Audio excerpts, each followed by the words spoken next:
Diyan natin Nasaan yung... ang ano? Ah, nandun. Nandun ang ano.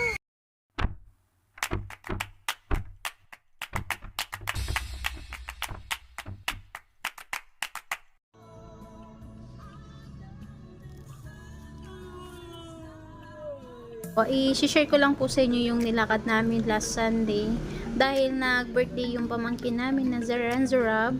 So wala po yan sa plano at nagkayayaan po kaming mag-swimming. So pumunta po kami sa Puerto Azul. So maaga po kami nagising dyan. Sinundo po ako kami ng bayaw ko from Makati at 5 AM in the morning. Umalis na po kami sa Cavite. So, yan po yung Puerto Azul. So, dyan po sa Puerto Azul, marami pong iba't ibang mga resort. So, yung napunta po sa amin is yung sa Panima Resort.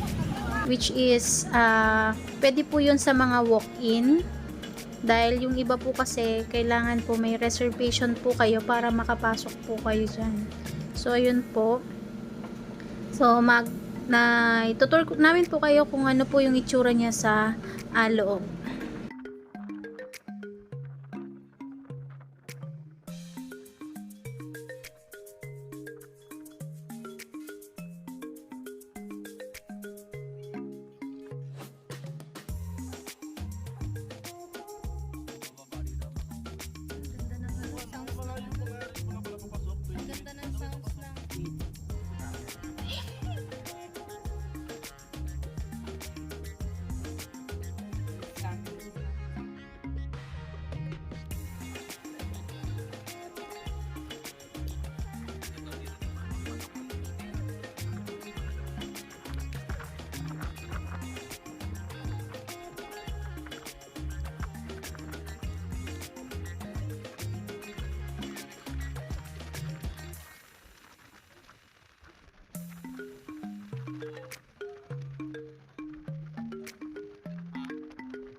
Ano to?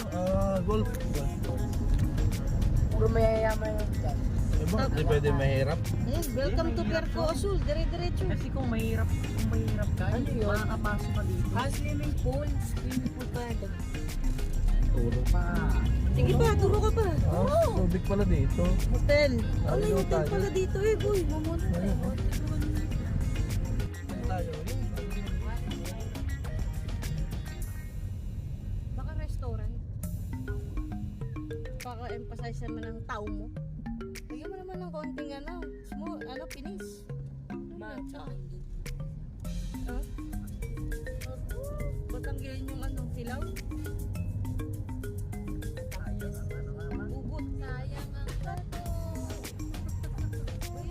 May bayad sila dito pero tingnan mo, pangit ang kalsada. Yes, I saw.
Nag-entrance para sa Paniman.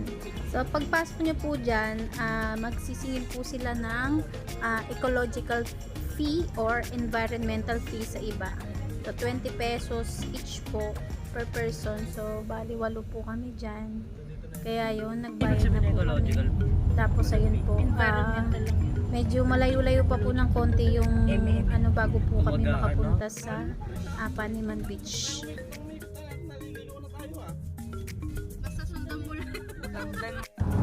Ganda dun. Ato. Uy! Golf course yun ah. Okay na, pwede tayo. Video na kayo.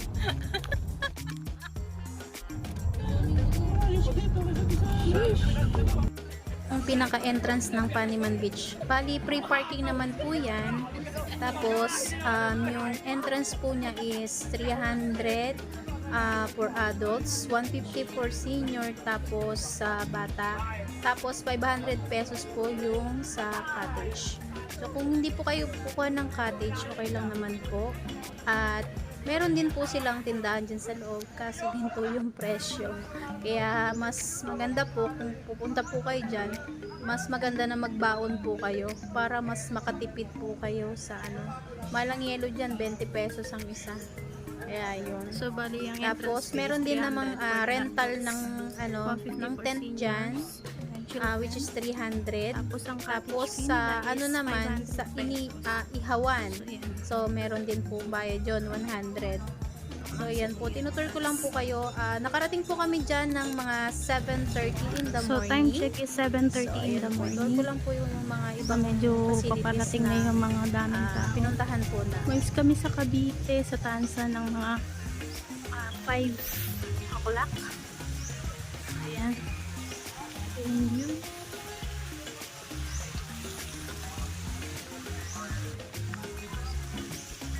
So, ang lang nila is between 7 a.m. to 5 p.m. So, wala silang overnight dito kasi walang kuryente.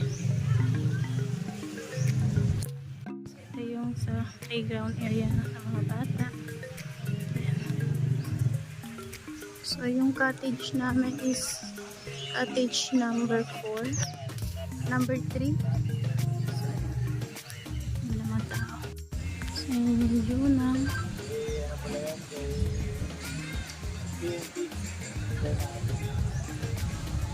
May mga cottage sa facing the beach.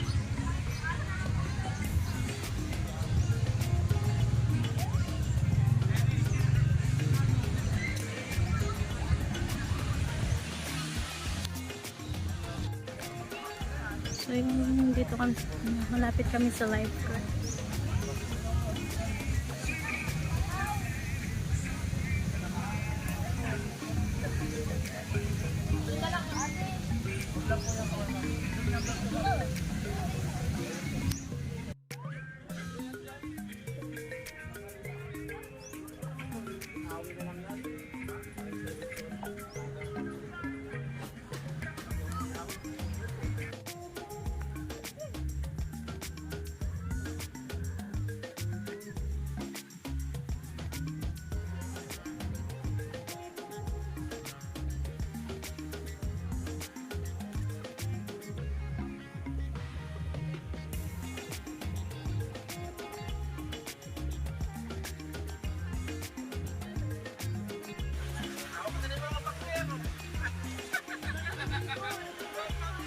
By exactly 3 p.m.